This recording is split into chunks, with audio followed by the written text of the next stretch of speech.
Hello bachcho, let's see the question. And here the question says that the ATP provides energy for. So ATP जो है वो किसके लिए energy provide करता है ये पूछा गया है यहाँ पे। तो कब कब पूछा गया है? ड्यूरिंग द मसल कॉन्ट्रैक्शन, मतलब मसल कॉन्ट्रैक्शन के टाइम पे जो एटीपी है वो किस चीज के लिए एनर्जी प्रोवाइड करेगा। सो बेसिकली जो एटीपी जो होता है ना वो क्या करेगा, हमें बताया कि जो बाइंडिंग साइट्स होते हैं, तो यहाँ पे सपोज हम ले रहे हैं एक्टिन, ठीक है, और ये है मायोसिन। फाइन, ये मायोसिन। सो ये जो बाइंडिंग साइट्स है बेसिकली, उसमें ये मायोसिन जो है वो एक्टिन को बाइंड ना करे, या फिर सपोज अगर बाइंड हो गया है तो उसके डिटैचमेंट के लिए यहाँ पे क्या हो जाता है कि जो एटीपी है ना वो बाइंड हो जाता है।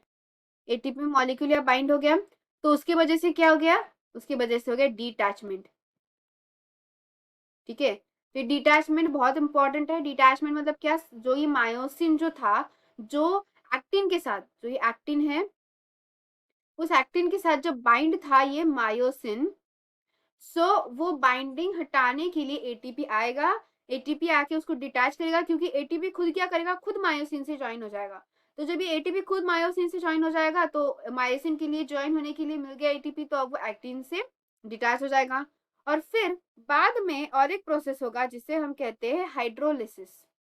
सेकेंड क्या होगा इस एटीपी का, हाइड्रोलाइसिस होगा।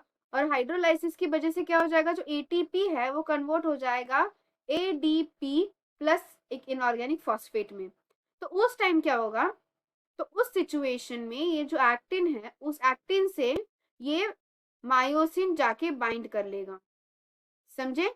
तो अब ये मायोसिन बाइंड हो गया दोबारा से जाके, मतलब अब यहाँ पे मायोसिन बाइंड हो चुका है क्योंकि एटीपी का हाइड्रोलाइसिस हो गया, एटीपी एडीपी में कन्वर्ट हो चुका है। तो यहाँ पे एटीपी जो है वो एनर्जी प्रोवाइड किसके लिए कर रहा है, वो एनर्जी प्रोवाइड कर रहा है for the purpose of detachment. Detachment myosin का एक्टिन से, उसके लिए एनर्जी प्रोवाइड कर रहा है। सो ऑप्शन देखे तो पहला बोला है कि क्रॉस ब्रिज डिटैचमेंट, तो हाँ ये तो एकदम सही है, क्योंकि ये दोनों मिला के क्या तैयार कर रही है, तो क्रॉस ब्रिज है। ये इसको क्या बोलते हैं, इस अटैचमेंट को, जो एक्टिन और sorry here should be cross bridge. तो ये जो एक्टिन और मायोसिन का जो भी अटैचमेंट है उसको हम क्या बोलेंगे, उसको हम बोलेंगे क्रॉस ब्रिज। तो इस क्रॉस ब्रिज के अटैचमेंट को डिटैचमेंट में बदलने के लिए एटीपी आएगा और बाइंड हो जाएगा, वो एनर्जी प्रोवाइड करेगा।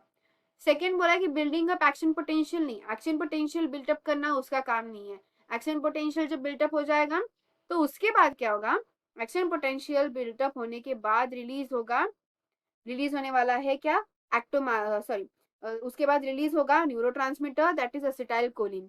सो जब एसिटाइल कोलिन रिलीज होगा तो क्या होगा, एसिटाइल कोलिन। एसिटाइल कोलिन के रिलीज की वजह से, देखो एसिटाइल कोलिन है वो रिलीज हो गया, वो एक एक्शन पोटेंशियल जनरेट करेगा, उसकी वजह से कैल्शियम आयंस रिलीज होंगे फ्रॉम द सार्कोप्लाज्मिक रेटिकुलम। लेकिन ये कैल्शियम आयन रिलीज करने के लिए एटीपी एनर्जी प्रोवाइड नहीं कर रहा है। सो लास्ट बोला गया है कि cross bridge attachment of myosin to actin, नहीं ये तो कंप्लीटली पहले स्टेटमेंट से अपोजिट, अटैचमेंट के लिए बोला है, नहीं हमें तो डिटैचमेंट करना है, अटैचमेंट नहीं, तो इसे ये भी रॉन्ग हो गया।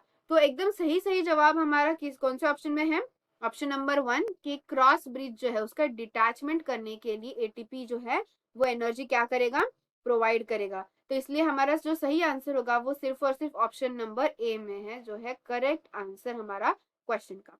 So I hope you got the answer very well. Thank you and all the best.